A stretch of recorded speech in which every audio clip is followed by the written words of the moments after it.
Okay, so ladies and gentlemen, especially online students, can hear me?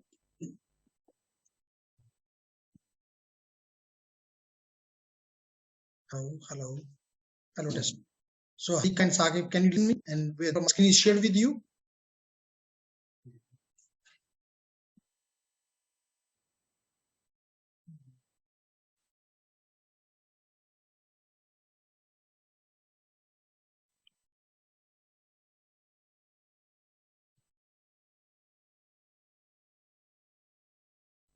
Okay, give me a feedback now. Is it okay now? Can you give me a feedback now? Is it clear?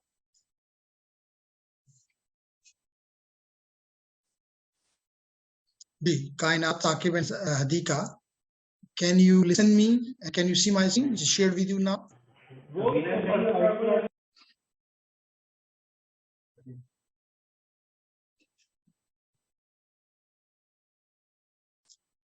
Is it fine now? Not connected. Hadika, Saqib, Kainat, can you listen me? Yes, nice. So let's continue. आज मैं जो चीज आपको करने जा रहा हूं उसका टाइटल है, क्योंकि हमारा जो टॉपिक चल रहा है बेसिकली यू अंडरस्टैंड कि चार मॉडल्स हैं. One is the TCP suit comprises of 5 layers. Then is the OSI model, which comprises of 7 layers, and then you have the novel netware, which is no more there, name is there still, and the AppleTalk. These are the 4 models which may be used, but among them, this is the first one is the only one, which is, may I call it like that it is a standard, which is followed by everyone. That reason, this 3 and 4 has left their model and have chosen the TCP/IP model. So today, the complete internet is on the TCP/IP model having 5 layers. Now, it is very important that you must understand this TCP/IP model. So how it works? Simply, if I can say that this is one of the source and this is the destination. One is the source and other one is the destination. Instead of giving them the complete names, I am just giving them 1, 2, 3, 4, and 5. 1, 2, 3, 4, and 5. For 5, I mean the application layer. By 4, I mean the transport layer. By 3, I mean the network layer. By 2, I mean the data link layer. And by 1, I mean the physical layer. So similar architecture, similar model is here as well. So may I write here exactly 1, 2, 3, 4, and 5. So what happens? It happens something like this, that what happens here is the following, that an application at layer 5, maybe I may call it the source, and it might be the destination. So the source will run some application. Like, for example, presently I am using the Zoom. So in using the Zoom, my application is generating some bits, some message, may I call it. So here is the message. That message is given according to some standard, is given to the next layer, as you can see on the screen, which is the transport layer. We'll talk about each layer in quite detail as a complete chapter. But here what I want to explain is just that this application data, which I may call it as a message, M, is received by the transport layer and it adds its own some bytes. And these are 20 bytes. They are 20 bytes. Now the question is, why 20? That is the standard. Everyone have to follow. And what these 20 bytes mean, that is important. Maybe the first byte means something, the second byte means something, third, fourth, and so on. Right? Then this something which is added extra, we call them header. We call them header. Now this header is used by the network, and the data, the message will travel from one part of the world to the next part of the world. Maybe the source may be in Pakistan, the destination might be in US, right? Or in Australia. The third one, now this something will be given to the next layer. And it will take all of this the same size I have used approximately, and it will add its own header to it. Header is the control information. Header is the control information. जैसे मिसाल के तौर पे एक शख्स है जिसके पास कोई ज़हन नहीं है, पागल है, और आप उसे क्या करते हैं, उसके एक कार्ड उसके गले में पहना देते हैं जिसके ऊपर उसका कंप्लीट एड्रेस लिखा हुआ है। तो हर कोई उसका वो एड्रेस देखकर उसको प्रॉपर गाड़ी में बिठाता रहेगा। हेडर का यही काम है, क्योंकि ये मैसेज जो है दिस इज कंप्लीटली डंप।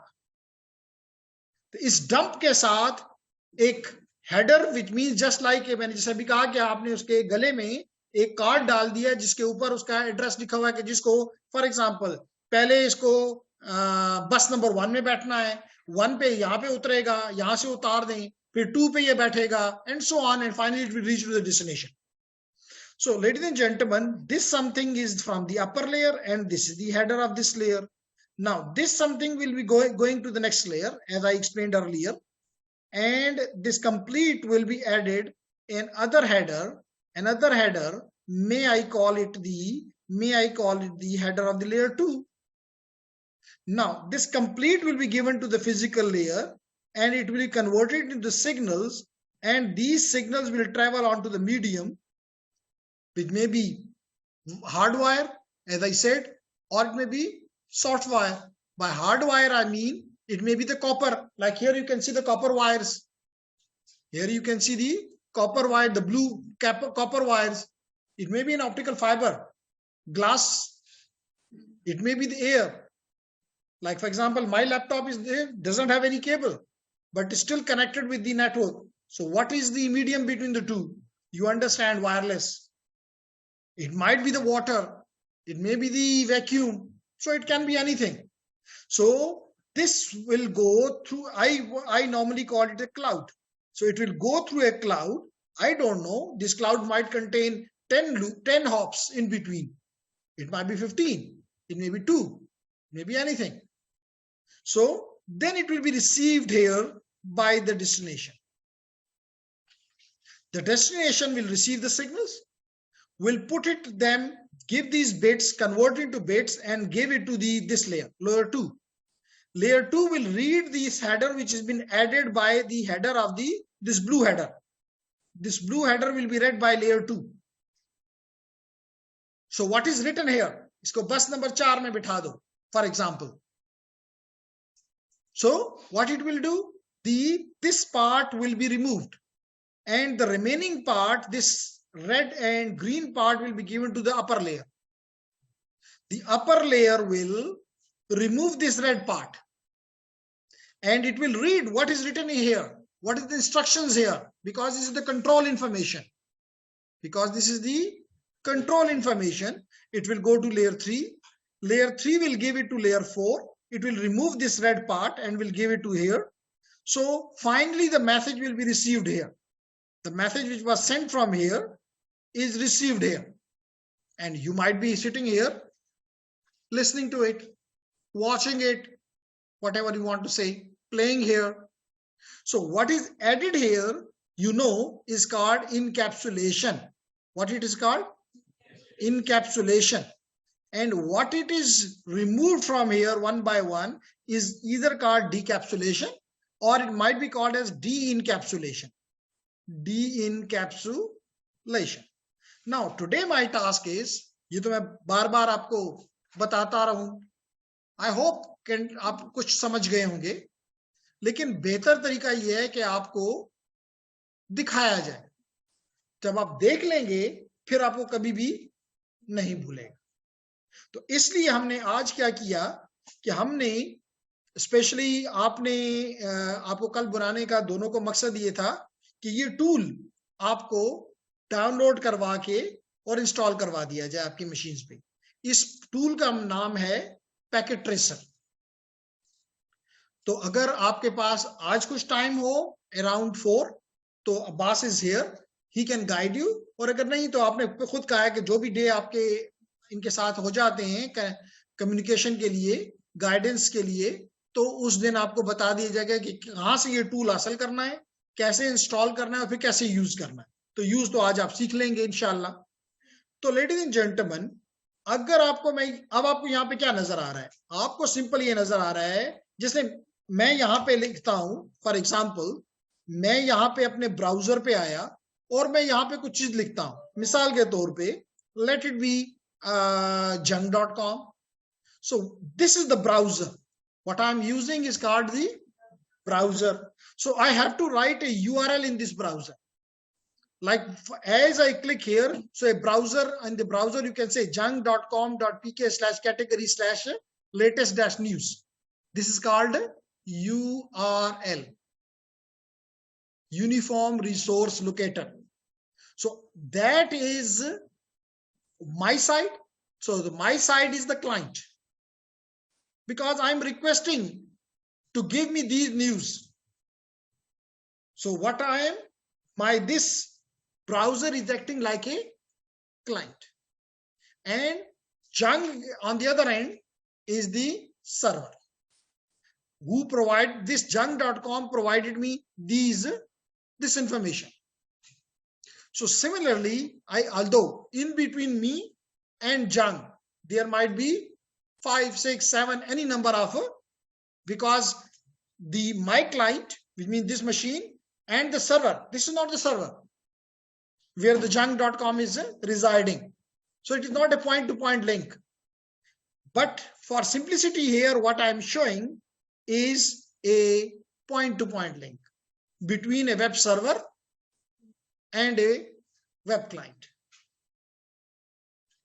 जहां समझ ना आ रही हो प्लीज पूछें।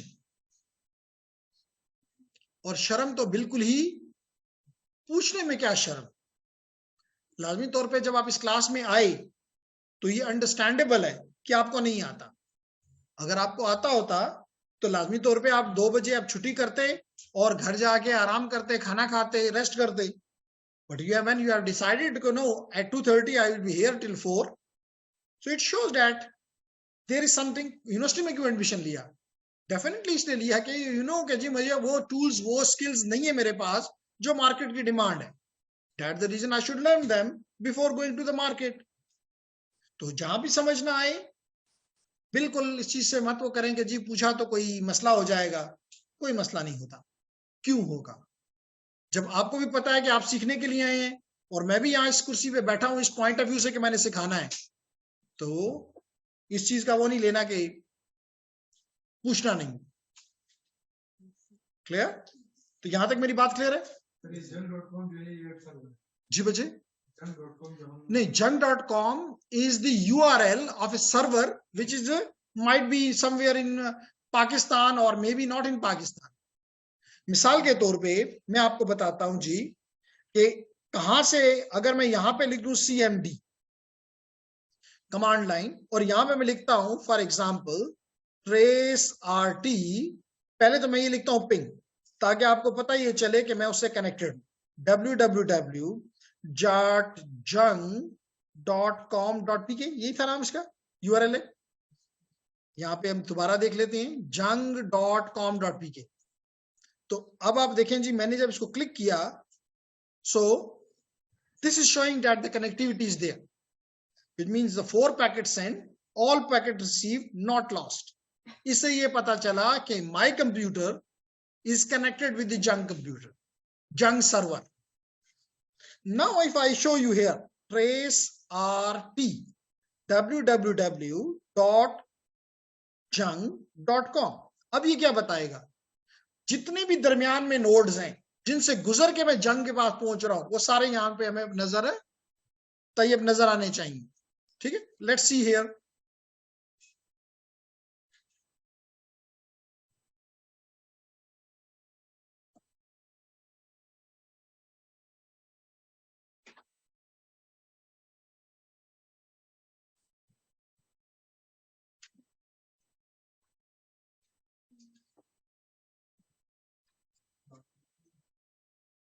.com.pk, oh sorry, yeah, .com.pk।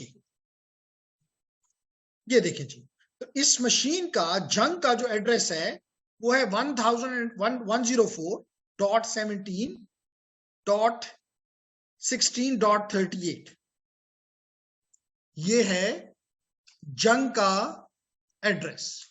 जैसे कि अगर आपका कोई घर होता है, किसी जगह जाते हैं तो एड्रेस होता है ना, तो ये है एड्रेस जंग का। अब ये किन किन नोड से होके मैं जंग के पास पहुंचूंगा? Is there any question here in the chat? Sir is it possible, Sakib sir, it is possible that a message can skip one layer and transfer from one layer to another layer in TCP/IP or OSI model. Okay, जवाब देता हूं जी साकिब। पहले मैं इस जो चीज चला रहा हूं ये कंप्लीट हो जाए and then I tell you कि ये क्या है और क्या नहीं है। ठीक है, but a nice question, appreciable. बात समझ आई इस बंदे की, क्या कहना चाहता है? तो जवाब देता हूं जी साकिब। तो इन द मीन टाइम मैं पहुंचना कहां जा रहा हूं? 104.17.16.38 के ऊपर। तो अब देखें, डायरेक्टली एक एक लेयर एक एक नहीं हुआ। पहले मैं इस मशीन पे गया, फिर मैं इस पे गया, फिर मैं यहां गया, फिर मैं यहां गया, और जाते जाते आखिरकार मैं कभी ना कभी इस 104 पे पहुंच जाऊं। कुछ बात समझ आ रही? तो ये देखें, ये आखिरकार में 104.17.16.38 के ऊपर 15 हॉप से 15 कह लो बसें बदल के मैं आखिरकार अपनी मंजिल पे पहुंच गया। यहां तक बात क्लियर है? Okay okay. तो क्वेश्चन ये है पहला, क्योंकि अभी लाइट भी नहीं है तो बेहतर है कि मैं जवाब दे दूं पहले साकिब का कि क्या मुमकिन है और क्या मुमकिन नहीं। जी, क्वेश्चन ये पूछा गया, चलिए लाइट भी आ गई, लाइट भी आ गई, तो लेकिन सवाल का जवाब पहले दे देता हूं। क्वेश्चन ये किया ऑनलाइन से, क्वेश्चन ये आया कि ऑनलाइन वाले मुश्किल सवाल करते हैं जी, अगली क्लास में इनको हम नहीं लेंगे। ठीक है, तो क्वेश्चन क्या है कि अगर ये मेरा TCP/IP मॉडल है या OSI मॉडल है, तो क्या ये मुमकिन है कि मैं फिजिकल लेयर से डायरेक्ट जंप करके नेटवर्क लेयर पे आ जाऊं, या नेटवर्क लेयर से डायरेक्ट जंप करके मैं डेटा लिंक लेयर पे आ जाऊं, या फिजिकल लेयर पे आ जाऊं, एप्लीकेशन सॉरी ऊपर एप्लीकेशन लेयर। साकिब यही क्वेश्चन है आपका?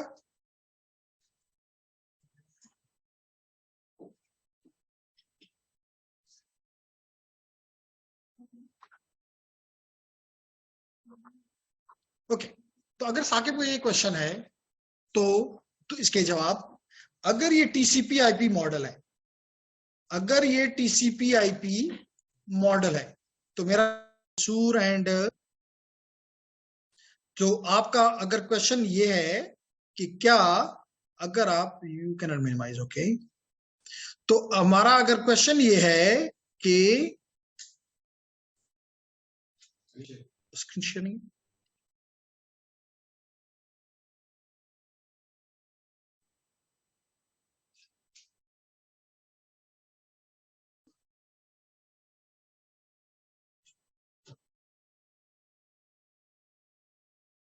Okay, now it's connected and nice. तो हम बात ये कर रहे थे कि ये अगर TCP/IP मॉडल है तो yes, you bypass some of the layers and this is called cross layer design. इस चैप्टर के साथ या इस कोर्स के साथ इसका कोई तलक नहीं है, but it is called cross layer design. क्या मतलब है? मिसाल के अगर आपने ये लेयर का को बाईपास किया है तो फिर आपको इस कोड अपने एप्लीकेशन में खुद लिखना पड़ेगा, आपको जरूरी है। मिसाल के तौर पे, you might have heard about the sensors, you might have heard about the IoT sensors। Sensor में इतनी जान नहीं है क्योंकि स्मॉल,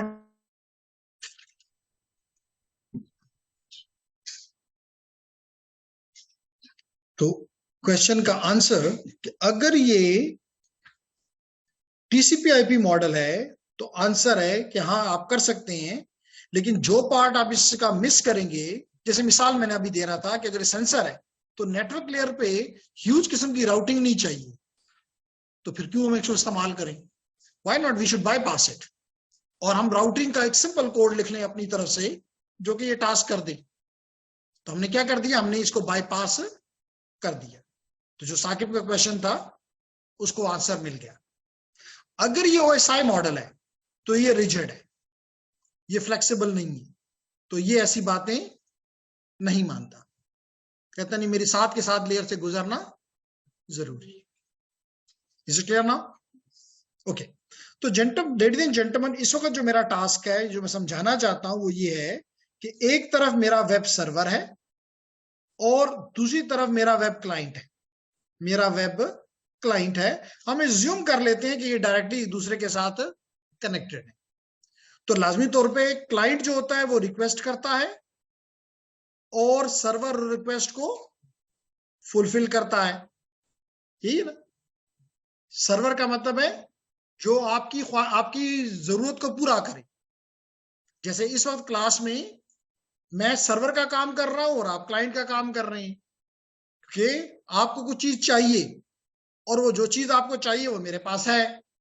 तो that the reason here the model is client server, where you all are the clients and I am the server. तो ladies and gentleman, यहां पे भी ये पैकेट ट्रेसर में मैंने एक नेटवर्क ले लिया, पैकेट ट्रेसर में भी एक नेटवर्क ले लिया जिसका एक तरफ क्लाइंट है, जैसे अभी हमने कुछ देर पहले किया था कि ये मेरा कंप्यूटर और ये जंग का कंप्यूटर। हम ये देखना चाहते हैं कि अगर ये रिक्वेस्ट करे, जैसे मैंने अभी किया था, यूआरएल में लिख के रिक्वेस्ट की, तो मैं आपको ये तो दिखा सका कि कितने नोड से गुजर के गया, लेकिन ये नहीं दिखा सका कि हर नोड पे क्या प्रोसेसिंग हो रही है। तो हमारा इस वक्त जो टास्क है वो है investigating the TCP IP and OSI model. हमारा जो टास्क है वो है एनालाइजिंग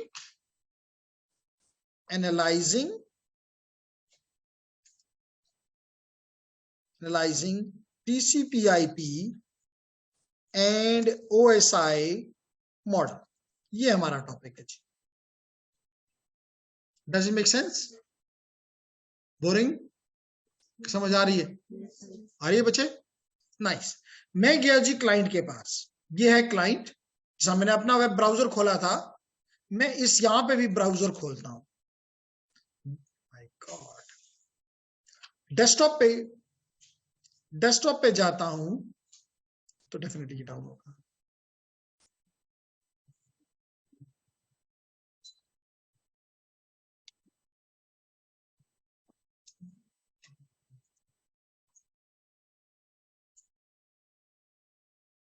जी, तो लेडीज एंड जेंटलमैन, ये है इसका वेब ब्राउजर। ये क्या है? सॉरी, मैं यहां से इसको खत्म कर देता हूं।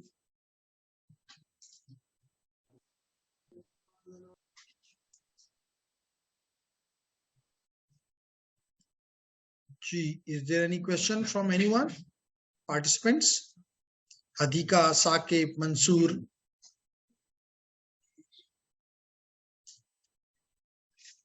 Can you see my screen? Yes, in the chat. क्यों सईद मंसूर, किस लिए आपने नो सर लिखा? मैंने can you see my screen और नो? ये स्क्रीन आपको दिखाई दे रही है? यस सर, नाइस जी। तो मंसूर, यहां पे एक तरफ क्लाइंट है और दूसरी तरफ सर्वर है। इसको, इस सिमुलेशन को एक किसी खूबसूरती ये है कि इसको दो मोड्स में रन कर सकते हो। एक रियल टाइम में, ये देखिए आपको नजर आ, बाय डिफॉल्ट ये रियल टाइम में होता है, और दूसरा साथ लिखा सिमुलेशन जो कि कंट्रोल्ड है। तो क्योंकि मुझे यहाँ पे कंट्रोल एनवायरनमेंट चाहिए, that the reason I will be going to the simulation mode. बात समझ आ गई? जो ही मैंने सिमुलेशन मोड को क्लिक किया तो मेरी एक विंडो ओपन हो गई, और इसमें आपको 5 कॉलम्स नजर आ रहे हैं। टाइम है, लास्ट डिवाइस, एड डिवाइस और टाइम। ठीक है, अब मैं क्या करता हूं, सबसे पहला काम ये करता हूं कि मैं वेब क्लाइंट पे गया और वेब क्लाइंट पे क्योंकि ऑलरेडी मैंने ये कंसिडर किया लिया हुआ था, इसमें देखो ये लिखा हुआ आ रहा है क्या, वेब सर्वर, वेब ब्राउजर। जिस तरह के मैं यहां से मैंने अभी गूगल क्रोम खोल लिया था, समझ लो कि गूगल क्रोम है। तो ये देखें मैंने इसको क्लिक किया, ये देखें उसी तरह यूआरएल के लिए जगह आ गई। अब क्योंकि ये यहाँ पे मैं junk.com नहीं लिख सकता, लेकिन यहाँ पे मैं ऐसा लिखूंगा जिसका सर्वर यहाँ पे मौजूद है, जिसका सर्वर यहाँ पे मौजूद है। और सर्वर का इसने एड्रेस मुझे दिया हुआ है www.iosi.local। जैसे अभी हमने लिखा था junk.com.pk, तो ये इस सर्वर के ऊपर जो एप्लीकेशन सर्वर की इंस्टॉल्ड है उसका एड्रेस इसने रखा हुआ है www.osi.local, और इसको कहते हैं गो, इसको कहा गो। अगर ये रियल टाइम पे होता तो आपको वो पेज यहां पे दिखाई दे देता, लेकिन क्योंकि कंट्रोल्ड है, स्टेप बाय स्टेप आप इसको आगे ले जा सकते हैं। तो देखें जी मैं क्या करता हूं, प्लीज लुक एट हियर। मैं यहां पे ये बटन, यहां पे भी ये बटन है, देखिए ये बटन दो जगहों पे मौजूद है, एक यहां नजर आ रहा है और दूसरा यहां पे भी ये नजर आ रहा है। तो किसी एक को आप वन बाय वन करके क्लिक करें, और जब क्लिक करेंगे तो चेक करें कि होता क्या है। ये देखिए मैंने एक दफा क्लिक किया, पैकेट बन गया, यहां पे वेब क्लाइंट ने एक रिक्वेस्ट बना दी, वेब क्लाइंट ने क्या किया, रिक्वेस्ट बना दी। अब क्या हुआ, नेक्स्ट क्लिक करता हूं तो ये पैकेट रिक्वेस्ट का सर्वर की तरफ भाग के चला गया। अब सर्वर ने क्या देना है, रिस्पॉन्स देना है, मेरी रिक्वेस्ट का रिस्पॉन्स देना है। देखते हैं देता है कि नहीं देता। तो ये मैंने नेक्स्ट टाइम इसको फिर क्लिक किया तो देखिए इसने जवाब दे दिया, और इस पे ऊपर देखिए टिक आ गया, जो मुझे बता रहा है कि जो इस क्लाइंट ने मांगा था वो इसको मिल गया। और अगर मैं साथ ही जो मैंने विंडो ओपन की थी, ये देखें यहां पे क्या लिखा हुआ आगे, you have successfully access the home page of the web server. जैसे मुझे यहाँ पे junk.com की खबरें नजर आ गई थी, यहाँ पे मुझे ये नजर आ गया कि आपने जो चीज मांगी थी सर्वर से, सर्वर ने वो क्लाइंट को दे दी, और क्लाइंट कह रहा है कि जी मैं खुश हूं। यहां तक बात दुरुस्त है। अब आते हैं जी इसको वन बाय वन देखते हैं।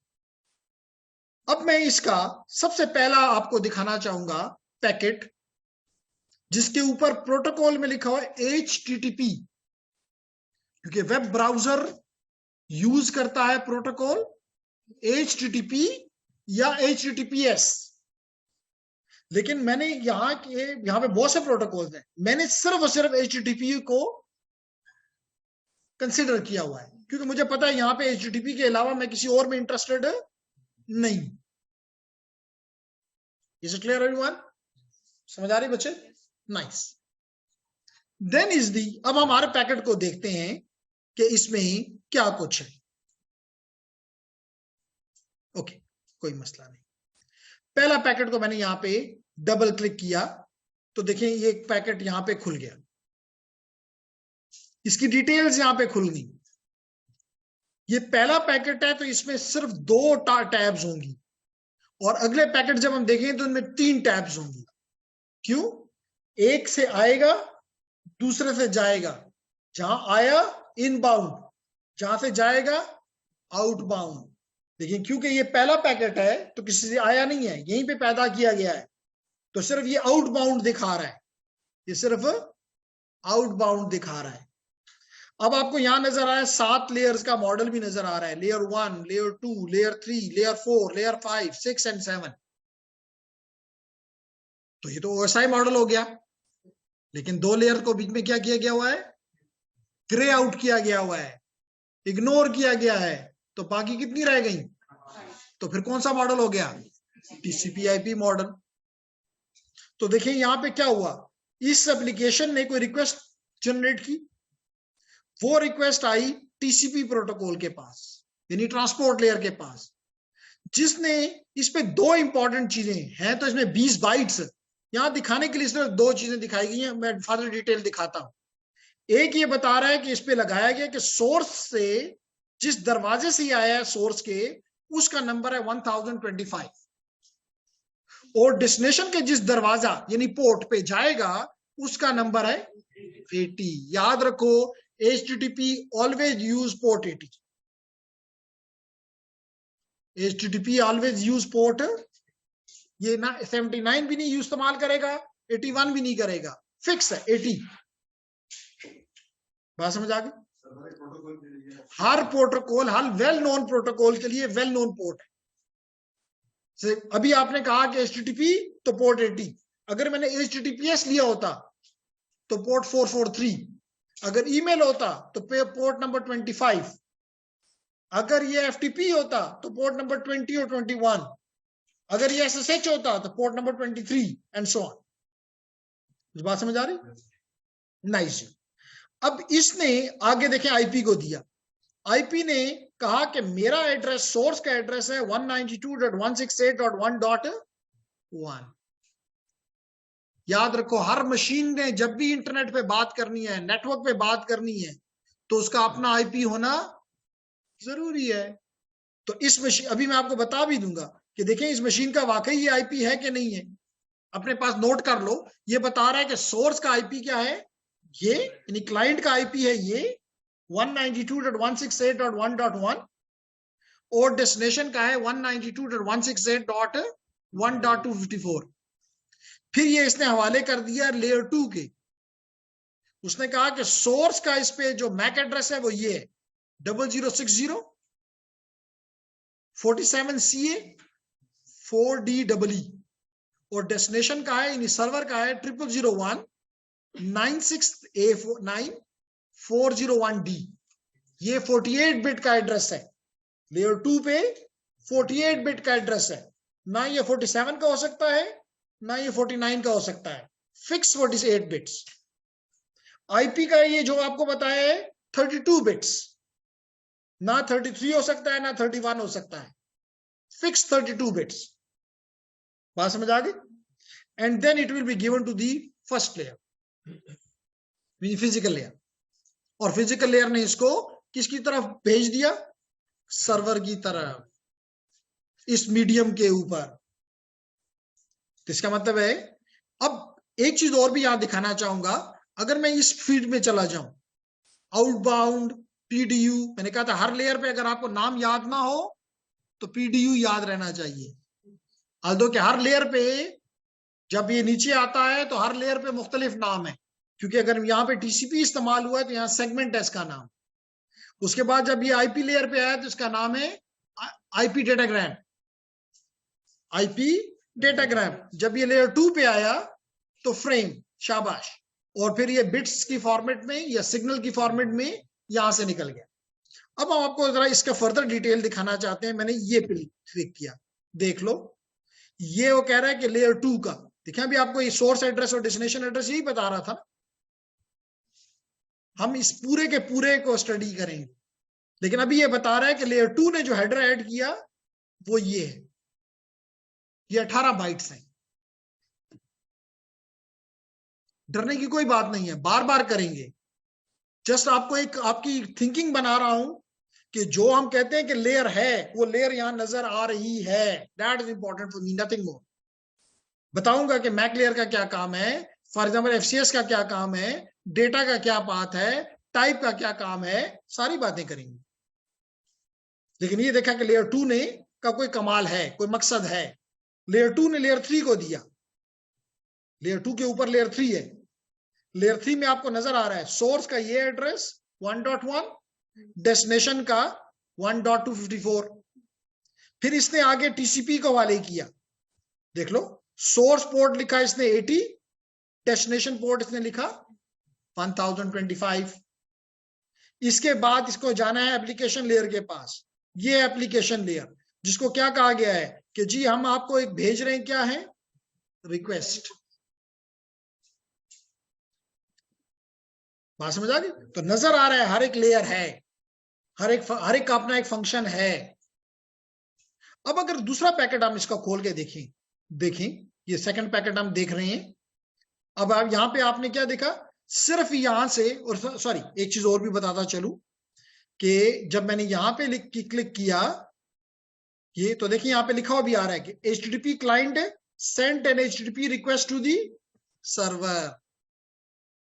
HTTP client send a request to the server. फिर देखिए हर लेयर पे जब जाता हूं क्या कहता है जी, ये लेयर 7 पे था तो ये लिखा हुआ आया कि मैसेज का मकसद ये है कि जी मैं एक रिक्वेस्ट बनाना चाहता हूं, रिक्वेस्ट बन गई, नीचे के लेयर को दे दो। फिर क्या कहता है, सेंट सेगमेंट इंफॉर्मेशन, जिसमें मुख्तलिफ चीजें हैं, जिसमें सीक्वेंस नंबर भी है, एक्नॉलेजमेंट नंबर भी है, डेटा का लेंथ भी है, सोर्स का पोर्ट भी है, डेस्टिनेशन का पोर्ट भी है, मल्टीपल चीजें। फिर इसने अगली लेयर को दिया, आईपी लेयर को दिया, नेटवर्क लेयर को दिया। देखिए यहाँ पे लिखा हुआ आ गया destination IP address is the same subnet. अभी ये आपको समझ नहीं आएगी, कोई बात नहीं, बस ये रखो कि आईपी है, सोर्स का भी नाम है, डेस्टिनेशन का भी नाम है, सेम मेम अभी हमें नहीं आता।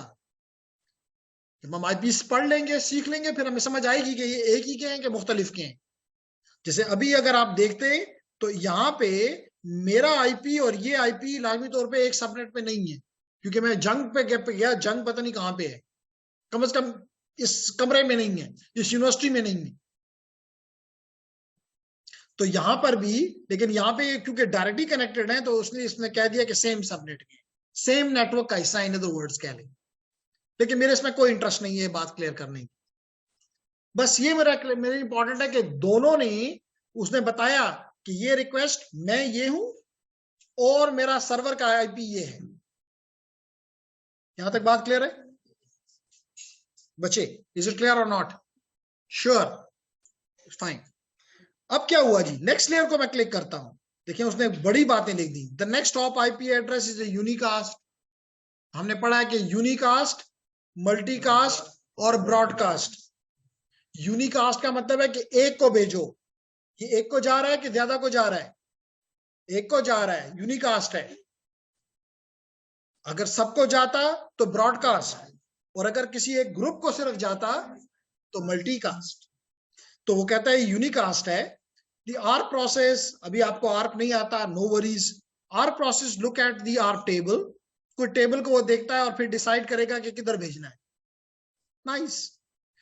फिर हमने फिजिकल पोर्ट पे आए तो उसने क्या किया, the fast Ethernet port is sending another frame to at this time, the device buffer the frame to be send data. तो उसने क्या किया कि एक बफर में डाल दिया कि जब भी मीडियम खाली होगा उस पर चला जाए। देखते हैं सेकंड में यही हुआ। यहां पे क्या था, अभी ये किस पे पड़ा हुआ है, वेब क्लाइंट पे ही है। एट डिवाइस, हम किस डिवाइस पे हैं? वेब क्लाइंट पे हैं हम। तो देखें वेब क्लाइंट पे, अभी भी हम वेब क्लाइंट पे है, हमारा डेटा सिर्फ यहाँ पोर्ट से अब निकलेगा। कहते हैं device takes out this frame from the buffer and send, buffer से उठाया और सेंड कर दिया। Ethernet 0 sends out the frame. इस टेक्नोलॉजी ने तैयब क्या किया, इसको फ्रेम को नेटवर्क पे, ईथरनेट केबल पे डाल दिया। नाइस। थर्ड देखें, अब लास्ट डिवाइस मेरा क्लाइंट था और अब मैं किस पे पहुंच रहा हूं, सर्वर पे, यानी यहां आ रहा हूं। अगला स्टेप देखते हैं जी, इसको क्लिक करते हैं और इसको क्लिक करके नजर, अब हमें 3 नजर आनी चाहिए। ये जी, एक मॉडल के मुताबिक, एक इनबाउंड और एक आउटबाउंड, क्योंकि अब इसको मिला भी है और इसने वापस भी भेजना है। थोड़ा गौर से देखिएगा। अगेन क्या क्या क्या कह रहा है, कह ये रहा है कि सोर्स इसका 1025 ये लिखा था। एक एक क्लियर करके देख लेते हैं क्या हुआ जी। सर्वर कहता है मुझे एक रिक्वेस्ट मिल गई है, जब यहां से गुजर के यहां पहुंचा तो उसने कहा मुझे मिल गया है। ओके, हम स्टार्ट करते हैं यहां से। तो ये रिसीव कर लिया इसने, फिजिकल लेयर पे रिसीव किया, ऊपर के लेयर को दिया, डेटा लिंक लेयर को दिया। कहता है the frame destination MAC address matches the receiving port MAC address. कहता है जो मैक एड्रेस यहां लिखा हुआ है वही मैक एड्रेस मेरा है। इसका मतलब ये पैकेट मेरा है। जैसे आप खत लिखते हैं तो अगर आपके घर पे आपका लेटर आता है तो आप देखते हैं हाँ मेरा ही नाम है, कहते हैं ये मेरा खत है। अगर आपका नाम नहीं है आप कहते हैं मेरा नहीं है, गिरा दो इसको। तो इसने कहा जी हाँ वाकई मेरा है। तो इसने कहा जब मेरा है, रिसीव कर लिया, हेडर को रिमूव कर दिया, काम इसका पूरा हो गया। फिर क्या हुआ, इस यानी कि इसने जब हेडर को रिमूव किया तो इस अमल को क्या कहते हैं, डीकैप्सुलेशन या डी इनकैप्सुलेशन। तो डी इनकैप्सुलेशन हो गई। अब क्या हुआ, नेक्स्ट लेयर कहता है कि आईपी सेम है। मेरा कहता है डेस्टिनेशन कहता है सर्वर मेरा आईपी 1.254 है, हाँ मैं ही हूं, हाँ मैं ही हूं। और फिर इसने इस हेडर को भी फाड़ दिया, गिरा दिया, डी इनकैप्सुलेशन। फिर क्या हुआ, ऊपर गया, ऊपर बहुत से काम है, डिटेल में पढ़ेंगे, लेकिन यहां पे सिर्फ ये देखना है कि किसी एक पोर्ट पे जाना है। यहां पे 65,000 से ज्यादा पोर्ट्स हैं इस सर्वर पे, 65,000 से ज्यादा पोर्ट्स हैं, 65,535 पोर्ट्स हैं। उनमें से किस पोर्ट पे इसको जाना है, पोर्ट 80 को, क्योंकि पोर्ट 80 पे HTTP सर्वर सुन रहा है, क्योंकि वेब सर्वर सुन रहा है, HTTP सर्वर सुन रहा है। इसने ये चीज उठा के दे दी फिजिकल लेयर को, एप्लीकेशन लेयर को। अब क्या कहता है, सर्वर कहता है मुझे रिक्वेस्ट, यहां जो एप्लीकेशन बैठी हुई थी उसने कहा मुझे रिक्वेस्ट मिल गई है। अब ये क्या करेगा, ये उसके मुताबिक वापस करेगा। तो देखें यहाँ पे निशान नजर आ रहा है नजर। इसका मतलब है कि इसने अब इसके हवाले आउट लेयर के हवाले कर दिया, अब जाने वाला रास्ता स्टार्ट हो गया। देखते हैं जी वन बाय वन। कहता है the server send back the reply. तो ये रिप्लाई जो भी इसने मांगा था, जो भी पेज इसने मांगा था, हमारे केस में कोई बड़ी कहानी इसने नहीं मांगी, इसने सिर्फ हमसे ये चीज मांगी कि ये लिखा हुआ भेज दो, you have successfully access the home page of web server. तो इसको इसकी रिक्वेस्ट में क्योंकि ये था, तो देखिए इसने कहा जी मैंने अपना रिप्लाई बना लिया है। रिप्लाई बना के इसने इस लेयर को दिया। अब थोड़ा सा गौर करो, इधर की भी लेयर को देखो और इधर की भी लेयर को देखो, और मुझे बताओ कि फर्क क्या है। सोर्स और डेस्टिनेशन उल्टे हो गए हैं। यहां सोर्स का एड्रेस 1025 था, डेस्टिनेशन 80 था। अब भेज कौन रहा है, 80। तो देखें सोर्स आपका 80 हो गया है, डेस्टिनेशन आपका 1025 हो गया। जी बच्चे, नहीं नहीं नहीं, है ये सर्वर ही खिदमत कर रहा है, रिक्वेस्ट पूरी कर रहा है, लेकिन अब ये भेज रहा है। पहले इसने रिक्वेस्ट ली, अब उस रिक्वेस्ट जो भी इसने ली है उसके मुताबिक सर्व कर रहा है। तो सर्वर भी सर्वर है। जंग, अब खबरें मैं जंग को कभी भी नहीं दे सकता क्योंकि ये उसका काम है। मेरी बात समझ आ रही है ना। तो अब सर्वर पोर्ट 80 से जवाब भेज रहा है पोर्ट नंबर 1025 जो कि क्लाइंट है, क्लाइंट का पोर्ट है। फिर ये अब अपना हेडर लगा रहा है, यानी यहां पे डीकैप्सुलेशन हो रही थी, यहां पे इनकैप्सुलेशन हो रही है। थोड़ा गौर करो। अब यहाँ पे थर्ड लेयर पे पहले इसको रीड कर लेते हैं। कहता है this segment send segment information, sequence number this, acknowledge number this, the data of length this. Okay, असल चीज में इंपॉर्टेंट है कि सोर्स पोर्ट और डेस्टिनेशन पोर्ट। फिर देखें जी लेयर 3 पे, नेटवर्क लेयर पे, क्या दोनों में फर्क आया, कोई फर्क है या कोई भी फर्क नहीं है, मुझे तो नहीं नजर आ रहा। आईपी स्वैप हो गई है, आईपी स्वैप हो गई हैं। जो सोर्स था अब वो डेस्टिनेशन बन गया है, और जो डेस्टिनेशन था वो सोर्स बन गया, क्योंकि अब ये भेज रहा है, ये इसके पास आ गया। इसी तरह इस लेयर पे ऊपर हुआ, इसने कहा जी मेरा, अब देखिए यहां भी स्वैपिंग है। 4D था जो कि सोर्स था, अब डेस्टिनेशन बन गया है। और उसने फिर लेयर 2 को लेयर 1 को दिया, और कहता है अब फ्रेम इसने भेज दिया क्लाइंट की तरफ, बफर हो गया इसकी मेमोरी में। अगले ये हम पे नंबर 3 पे हैं, नंबर 4 पे जाते हैं। और अगर आप इसको यूं देखना चाहें OSI के तरीके से, सॉरी इनबाउंड और आउटबाउंड के लिहाज से देखना चाहें, यहाँ पे डीकैप्सुलेशन थी, यहाँ पे इनकैप्सुलेशन, बिल्कुल उसी तरह बताएगा। कि लेयर 2 का हेडर, लेयर 3 का हेडर, लेयर 4 का हेडर, और उसके अंदर जो भी रिक्वेस्ट डालनी थी वो डाल दी गई 170 लेंथ की। रिस्पॉन्स दे दिया, अब तो और कुछ नहीं है, इसलिए कनेक्शन को क्लोज कर दिया इसने। ठीक है ना, मुझे जवाब मिल गया तो कनेक्शन क्लोज हो जाना चाहिए। तो अब देखते हैं जी, अगले पैकेट को देखते हैं। देखिए अब यहां पे फिर पहुंच के आगे किसी को नहीं जाना, तो सिर्फ इनबाउंड है, आया है क्लाइंट पे, किसी को जवाब नहीं देना, कनेक्शन खत्म हो जाना है। यहां पे देखते हैं जी, फिजिकल लेयर पे आया, कहता है कि मुझे फ्रेम मिल गया है।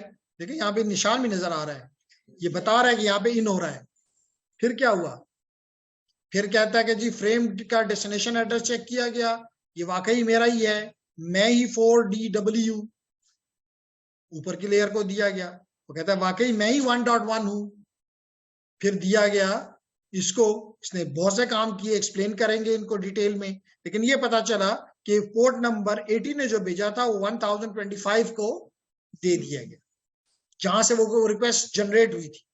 और फाइनली लेयर 7 के ऊपर ये रिक्वेस्ट मिल गई। क्लाइंट कहता है, क्लाइंट की एप्लीकेशन कहती है कि the HTTP client received the HTTP reply from the server, it displays the page in the web browser। तो जो काम आप पिछले पता नहीं कई सालों से कर रहे थे, हर रोज आप लोग ब्राउजर इस्तेमाल करते हो, लेकिन वो लेयर्स नजर नहीं आती थी, आज आपको वो लेयर्स नजर आ गई कि क्या किस लेयर पे क्या काम हो रहा है। और अगर हम इसकी लेयर 7 इसको यहां पे आके देखें तो हर एक लेयर के बारे में ये एक्सप्लेन कर रहा है, हर एक हेडर के बारे में एक्सप्लेन कर रहा है। और फाइनली एप्लीकेशन लेयर का जो है वो सबसे आखिर में नजर आएगा कि वो कहता है कि जी कनेक्शन क्लोज हो गया है, मैंने 170 बाइट्स रिसीव कर ली। उसने कहा था मैंने 170 बाइट भेजे, इसने कहा मुझे 170 बाइट मिल गए।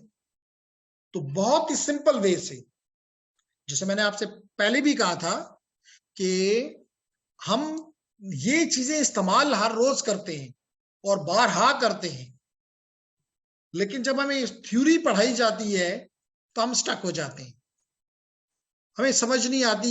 यहाँ पे जो 7th सेमेस्टर के अगर कोई स्टूडेंट बैठा हुआ है और उन्होंने कम्युनिकेशन का कोर्स पढ़ा है, लेयर्स पे बड़ी हम लंबी डिबेट्स करते हैं लेकिन नजर नहीं आती, इसलिए समझ कभी भी नहीं पड़ती। अब आपको समझ आ गई है कि हर लेयर के ऊपर हर एक जगह पे क्या हो रहा है और क्यों इसको डिवाइड किया है, क्योंकि ये कॉम्प्लेक्स टास्क है, एक ही कोड इसको नहीं कर सकता। That's the reason a difficult task has been divided into smaller chunks। कुछ बात समझ आई? जी, specially the online students.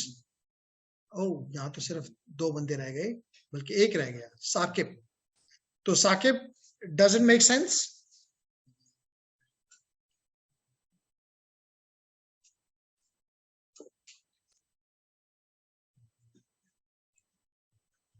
There is something in the chat.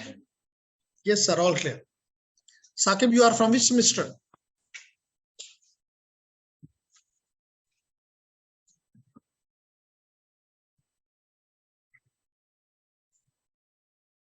तो चलें, जब तक I am x student sir, okay.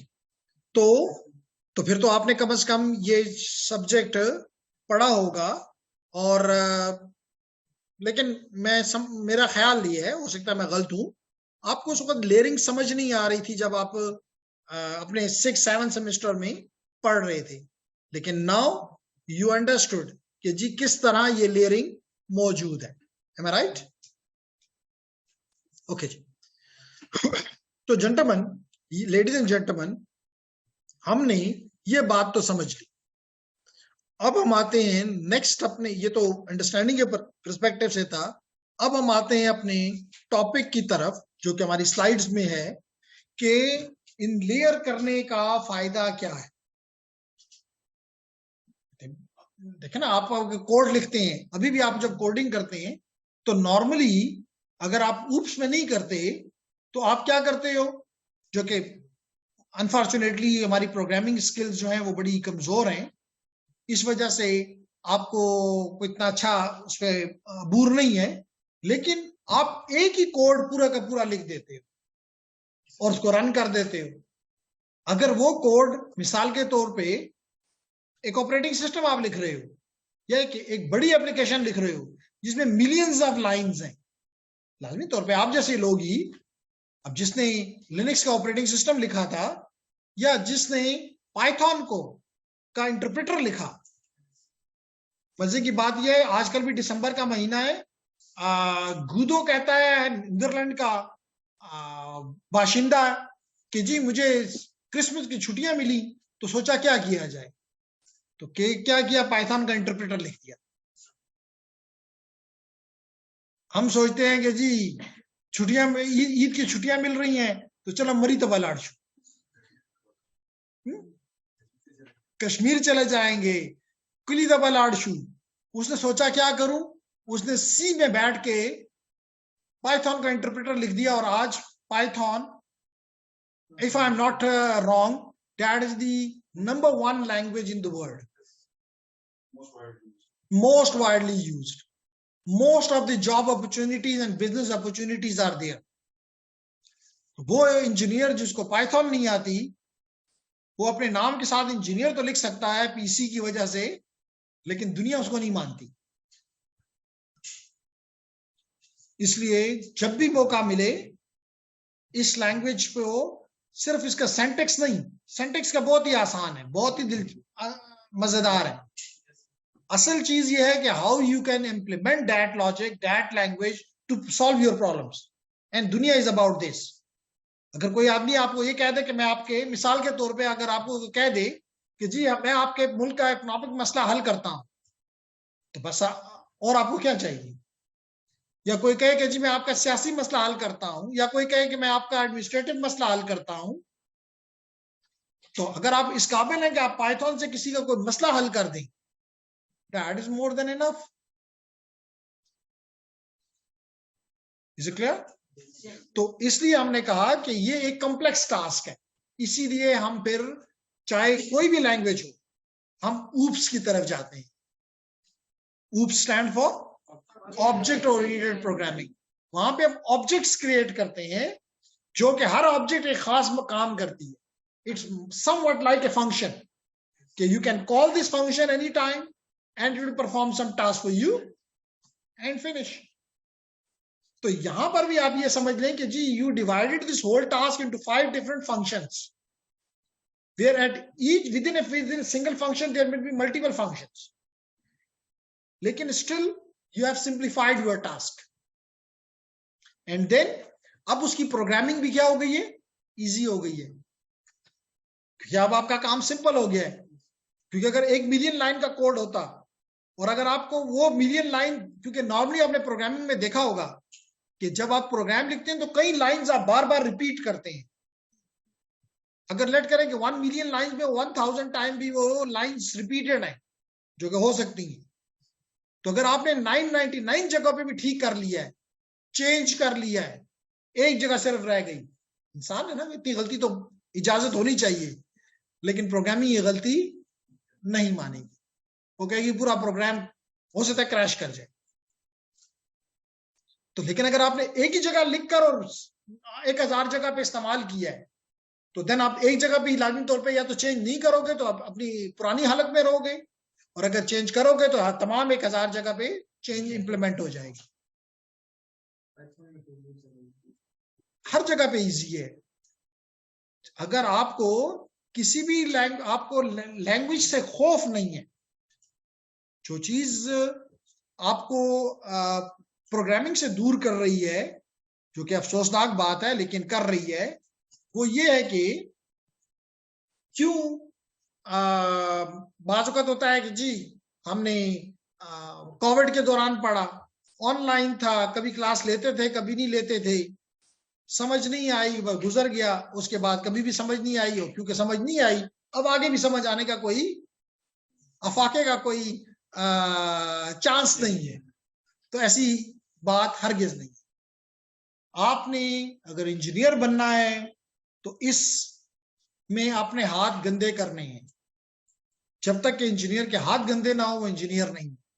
लाजमी नहीं कि उस पर कोई ना कोई रंग लगे तभी आप कहेंगे गंदे हाथ मेरे गंदे हो गए, या आज जाके घर में जाए कहेंगे मैं बाहर चीजों में हाथ मारता हूं ताकि हाथ गंदे हो जाएं। सर ने कहा था। मकसद कहने का यह है कि आप जब इन चीजों के साथ खेल लोगे then definitely you will be enjoying it and then enjoying forever. फिर एक लैंग्वेज अगर आपने अच्छी तरीके से सीख ली या किसी ने आपको अच्छी तरीके से सिखा दी, बिलीव मी, देन किसी भी दूसरी लैंग्वेज के ऊपर शिफ्ट करना is a task of not more than a week. अगर आपको वाकई C++ पे अबूर होता तो इस पे जावा पे या इस पे शिफ्ट होना कोई मसला नहीं था। मतलब इवन मैं सोच रहा हूं कि अगले साल अगर मैं सिग्नल प्रोसेसिंग पे काम करूंगा अपने स्टूडेंट्स के साथ तो मैं मैटलैब इस्तेमाल नहीं करूंगा। Why not? मतलब एक ही चीज मैं सीखूं और हर जगह इस्तेमाल करूं तो बेहतर तो ये है। हर एक चीज के लिए मैंने अलग चीज सीखनी है मुझे, ये कौन सा अकल वाली बात है? तो आई will B only learning my Python, I will be using it for the networks. I will be using the same tool for data analytics. I will be using for data mining, for machine learning, for signal processing, for statistical analysis. Whatever you name, it will help you. तो सीखो एक दफा और कमाओ बार बार। ठीक है? तो anyhow कहने का मेरा मकसद ये था यहाँ पे कि लेयरिंग करने के कुछ फवायदे हैं। तो हमने कहा कि क्या बेनिफिट्स हैं। पहला तो ये हुआ कि क्योंकि काम छोटा हो गया, सिंप्लीफाइड हो गया। नंबर 2 इसका बहुत बड़ा फायदा कि अगर आपको मिसाल के तौर पे यहां इनको कोई एक इन 5 टास्क में से कोई एक टास्क अच्छा लगता है, इसका ये हरगिज मतलब नहीं कि इनको 4 भी कहो नहीं। जब तक ये नहीं सीखोगे आप 5वें काम की तरफ नहीं जा सकते। भाई कोई जरूरत नहीं है। If you are interested only at the physical layer, do this. If you are interested only at the data link layer, do this. Don't think about the others. इस तरह क्या हुआ कि बहुत से लोगों ने काम शुरू कर दिया एंड वो नेटवर्क जो कि 100 साल में जिस जगह पे पहुंचे, आपका आईपी नेटवर्क वहीं पे तकरीबन पिछले 40 साल में पहुंच गया, बल्कि उनसे आगे निकल गया। फिर जैसे कि नॉर्मल रूटीन में होता है, जिसे मैं बार बार ये एग्जांपल देता हूं कि अगर आपने एक बिल्डिंग बनानी है और उस बिल्डिंग में लेट करें कि 20 फ्लोर्स हैं। मिसाल के तौर पे जो मेरे यहाँ पे CCNA के स्टूडेंट बैठे हुए हैं, इनको फ्लोर नंबर 15 मिला है। तो ये नहीं कह सकते पहले 15 बना लेते हैं फिर 1 2 3 4 भी बना लेंगे, टाइम मिला तो कर लेंगे। नहीं ना पॉसिबल। लेकिन यहां पॉसिबल है। आप लेयर 3 पे काम कर रहे हो, करो, क्योंकि आपको जो चीज मिलनी है वो भी स्टैंडर्डाइज्ड है और जो चीज आपने देनी है वो भी स्टैंडर्डाइज्ड है। तो फिर इसके अंदर आपके लिए आजादी है कि आप जिस तरह करते हो। इसलिए हर कोई अपना मॉडल, अपना सोल्यूशन लेकर आता है और अगर उसका सोल्यूशन बेहतर है तो सरवाइव करता है, नहीं है तो मर जाता है। Are you getting my point? ठीक। तो यहां पे ये कहता है कि असिस्ट इन प्रोटोकॉल डिजाइन, ये जो फंक्शन को जिसने करना, जो भी आप कोई टास्क करना चाहते हो, टास्क को करने के लिए कोई एल्गोरिथम होता है। कोई भी टास्क, अगर आपने 2 नंबर को ऐड करना है, even very simple task, so for this what you need some algorithm. We should take number 1, number 2 and then add them together, put them in a register and show them on the screen, for example. So this is an algorithm. You implement this algorithm in a software. So because it has certain rules, so it is called because यहाँ तो add की मैंने example दी, reality में I should talk about the communication. Every communication task,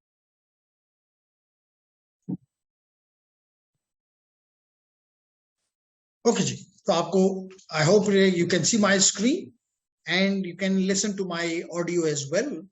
So the first thing is that assist in protocol design, because protocols that operate at a specific layer have defined information that they can act upon and define interfaces to the layers above and below. तो सबसे पहला फायदा क्या? पता है कि ऊपर से कैसे आना है, पता है कि नीचे कैसे देना है, पहली बात, और पता है कि मेरा क्या काम है। उसके अलावा मैंने किसी और चीज को सोचना नहीं। इसी तरह नंबर 2, फॉस्टर कंपटीशन, क्योंकि आप हर कोई अपनी मुताबिक, अपनी इंटरेस्ट के मुताबिक काम कर रहा है और वो कोशिश कर रहा है कि एग्जिस्टिंग से बेहतर सोल्यूशन लेकर आए। इस तरह उनके दरमियान में क्या चीज पैदा हो गई? कंपटीशन। सिस्को चाहता है कि अपना सोल्यूशन लाए, हवावे चाहता है कि अपना सोल्यूशन लाए, जूनिपर चाहता है कि अपना लाए। तो it foster the competition because product from various vendors. Number 2, very important बात, दे कैन वर्क टुगेदर। और हम आपको, अल्दो इस कोर्स की ये डिमांड नहीं है, लेकिन हम आपको करके बताएंगे कि हमारा एक स्विच जो है वो सिस्को का है, तो हमारा दूसरा स्विच हवावे का है। क्यों एक दूसरे से बात कर सकते हैं? क्योंकि ये दोनों इसी मॉडल को इस्तेमाल कर रहे हैं, इसलिए they can operate with one another. Next, prevent technology or capability change in one layer from affecting other layers। अगर आपने एक लेयर में तब्दीली कर दी तो लाजमी नहीं, जरूरी नहीं कि आप उससे और लेयर्स के ऊपर भी तब्दीली करें। ठीक है, जरूरी नहीं कि आप और लेयर्स पे भी तब्दीली करें, हरगिज नहीं, कोई जरूरी नहीं, क्योंकि they are independent. Then provide a common language to describe network functions and capabilities. हर किसी ने स्टैंडर्ड के मुताबिक अपनी नेटवर्क फंक्शन डिफाइन की हुई है, उसको पता है कि मुझे क्या लेना है और क्या करना है और क्या देना है। तो these are the benefits of layering. Then तो आपको ओएसआई मॉडल तो पहले ही बता चुका हूं कि उसमें 7 लेयर्स हैं, और इसके मुकाबले में ओएसआई मॉडल में, सॉरी टीसीपी/आईपी मॉडल में 5 हैं। उसमें बस ये 2 लेयर्स नहीं, प्रेजेंटेशन और सेशन, और ये काम एप्लीकेशन के हवाले कर दिया गया जी। इन दोनों के काम एप्लीकेशन को कहा तुम करो। मिसाल के तौर पे प्रेजेंटेशन का काम एक कंप्रेशन है, तो भाई अगर कंप्रेशन करानी है तो एप्लीकेशन को कहा कर लो, नहीं कराते हो मत करो। तो हर लेयर का जो 2 इन लेयर का काम इसको दे दिया, बाकी लेयर्स का आपने अभी देखा वही ट्रांसपोर्ट, नेटवर्क, डेटा लिंक और फिजिकल लेयर है, उनके वही काम है जो मैं बार बार आपको एक्सप्लेन करता रहा। देन इज दी, देखें यहाँ पे एक तरफ उसने ओएसआई मॉडल दिखाया कंपैरिजन के लिए, और दूसरी तरफ टीसीपी मॉडल, और उसने यही किया कि इन 2 लेयर्स को, प्रेजेंटेशन और सेशन लेयर को इकट्ठा करके कहा कि जी एप्लीकेशन ये काम करे। बाकी एग्जैक्टली उसी तरह ट्रांसपोर्ट लेयर वही प्रोटोकॉल्स हैं, वही नेटवर्क लेयर वही प्रोटोकॉल्स हैं, वही data link layer.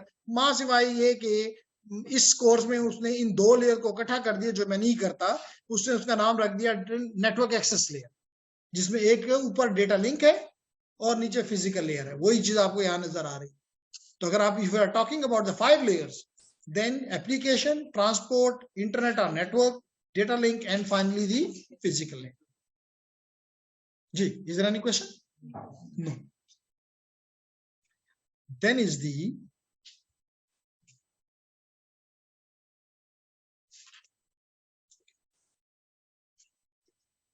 So here is the TCP. उसी तरह जो काम जैसे मैंने कहा कि वो काम जो कि 3 लेयर्स कर रही थी वो एप्लीकेशन के हवाले कर दिया, उसी तरह ट्रांसपोर्ट, उसी तरह इंटरनेट, उसी तरह नेटवर्क एक्सेस। अब यहाँ पे इनको आपस में बात करें, जैसे मैंने अभी आपको करके दिखाया कि यहाँ से आ रहा है, यहाँ से आएगा, यहाँ पे रिसीव होगा एंड गो। तो यहाँ पे इनकैप्सुलेशन और अपोजिट एंड पे डीकैप्सुलेशन। तो जो मैंने अभी यहाँ पे करके दिखाया था, हर एक लेयर के ऊपर, हर एक डिवाइस के ऊपर ये सारे प्रोसेस हो रहे थे। मिसाल के तौर पे मेरी डिवाइस के ऊपर इनकैप्सुलेट हुआ, यहाँ पे उसको डीकैप्सुलेट किया गया, फिर इनकैप्सुलेट किया गया, फिर यहाँ पे डीकैप्सुलेट हुआ, फिर इनकैप्सुलेट हुआ, और हर लेयर के ऊपर, हर एक मशीन के ऊपर ये प्रोसेस चलता है। Finally it reach to the junk.com। Make sense?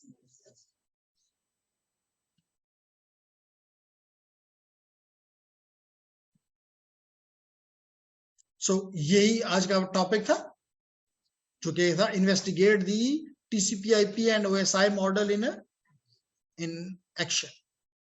So I examined for you here the HTTP web traffic और TCP/IP प्रोटोकॉल सूट को हमने डिस्प्ले कराया। अब आप कैसे करेंगे लेडीज एंड जेंटलमैन, ये है, मैं यहाँ पे लिख दूं और आपको फिर बताता भी हूं, 3.5.5 कहां पे? आपके net academy, net Academy acad.com पे। Let's see this as well, ताकि आपको क्लियर हो कि जी आप कहां से ये चीजें हासिल करेंगे। अल्दो कि मैंने आपको, अगर यहाँ पे आप देखें तो मैंने आपको प्रोवाइड भी किया।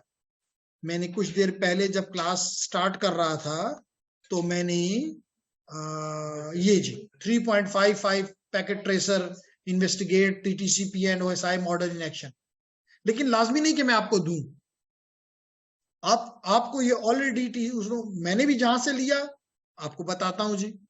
मैं चला जाऊंगा, इसको बंद करते हैं, और मैं जाता हूं नेट अकेड पे। इसलिए सबको, मेरे ख्याल से इस क्लास में ऐसा कोई भी एक फर्द नहीं है जिसको नेट अकेड अभी तक नहीं खोला होगा, प्रॉब्ली एक्सेप्ट द लास्ट 2 खोला है। तो आपको ये अभी एक क्लास के बाद एक 5-10 मिनट कम से कम ये खोल के जरूर देख लीजिएगा। ये जब आप नेट अकेड को क्लिक करेंगे, देखिए netacad.com, वही काम यहाँ पे मैं क्या हूं, क्लाइंट सर्वर। देखें सर्वर ने मुझे ये भेज दिया। सर्वर को अब और क्या मांगता है, सर्वर कहता है जी लॉगिन करो, बगैर लॉगिन के नहीं देना चाहता। देखिए ये लॉगिन है, मैंने इसको क्लिक किया,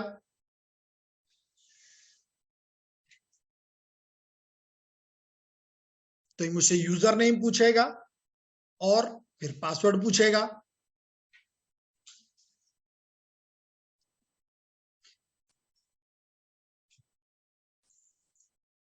जी तो देखें इसने यूजर नेम पासवर्ड इसलिए नहीं पूछा कि मैं ऑलरेडी लॉगिन था, या ऑलरेडी मैं लॉगिन था, इसलिए इसने मुझसे नहीं पूछा। अच्छी बात है। अब देखिए जी आपका कोर्स का नाम क्या है, ITN, और क्योंकि मैं 7 टाइम पढ़ा रहा हूं तो इसलिए मैंने उसका नाम रखा है ITN बैच 7।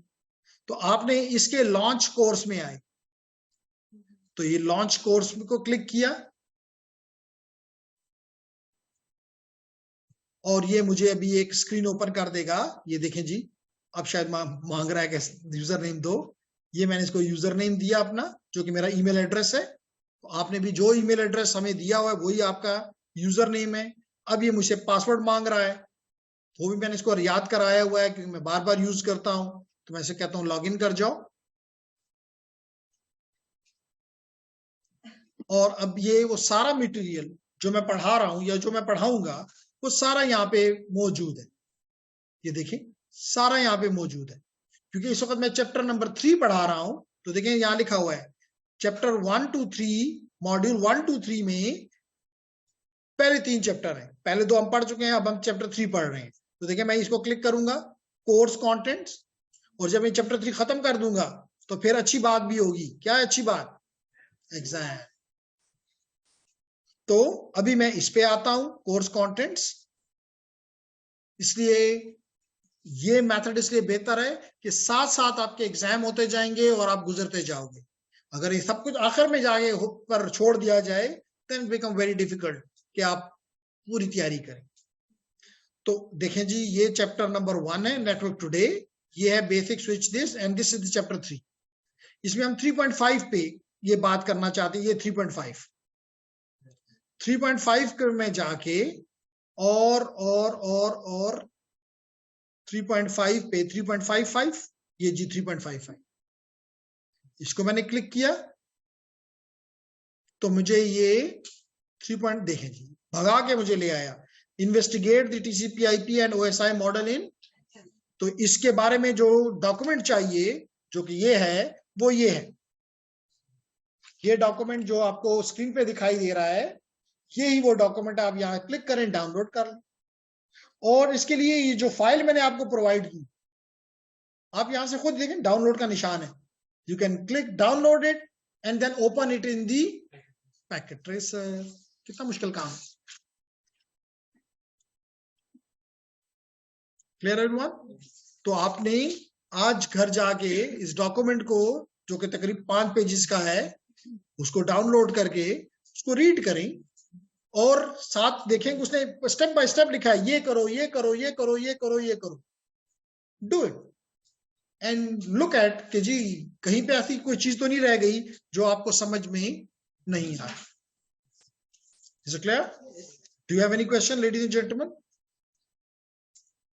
तो इंशाअल्लाह ताला टुमारो, अल्दो हम ये टॉपिक पढ़ चुके हुए हैं, डेटा इनकैप्सुलेशन। डेटा इनकैप्सुलेशन क्या है अभी हमने देख भी लिया, लेकिन हम इसको फिर आगे और भी लेकर जाएंगे और थारोली हर चीज को स्टडी करेंगे, ताकि उम्मीद करते हैं कि हम इस वीक में ये चैप्टर खत्म कर लेंगे और फिर जैसे मैंने कहा कि जब पहले 3 खत्म होंगे तो एग्जाम आ जाएगा, लेकिन आप दोनों के लिए नहीं होगा। You will be taking this exam later then, ठीक है? लेकिन कम से कम अभी मैंने अभी दिखाया भी, लेकिन इनका सर पैकेट ट्रेसर खुलवा के, सॉरी नेटअकैड खुलवा के जस्ट इनको बता दें कि from where they should download the Packet Tracer, और अगर डाउनलोड 10 मिनट में होता है, इनको इसका पासवर्ड भी बता दें नेटवर्क का कि यहाँ पे इंटरनेट का कोई मसला नहीं है, और प्लस लैपटॉप नहीं है, आपके पास भी नहीं है, जिसके पास है कम से कम वो कर ले और आप देख लें और बाद में फिर कर भी लीजिएगा। So thank you very much, ladies and gentlemen.